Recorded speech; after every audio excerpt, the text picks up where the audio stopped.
Sanibonani la kuwanisho phakama, nibingelele usifundo. Sekuvela iqhawe lana elincane elishaya ingoma eshisa ikhotha lapho licula nse njengenkosi yamagcokama. Ivoice nje iyafana nse. Uzobona-ke mbukeli wethu ividiyo yethu esikuphathele yona lapho khona sekuvezela leli qhawe elicula njengenkosi yakamagcokama. Ligijima ngayo ingoma yenkosi yamagcokama ethi, he wena ntabadilika, kube ngiyakwazi ukucula mbukeli wethu. Ngabe nami ngiyakuculela kodwa uzolizwa leli qhawe. Sacela nje ushiye uvo lwakho ngaphansi ku-comment section uma usulizwile leli qhawe elicula njengenkosi yamagcokama. Ucela nje ushiye i-like yakho nokusubscribe, ngiyabonga.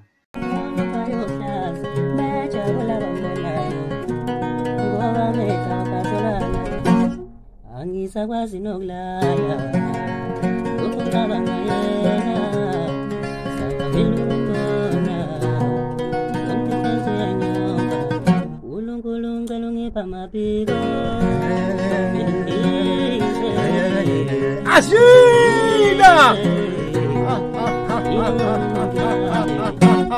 yena ndabadeleka ngibona umntwana awumina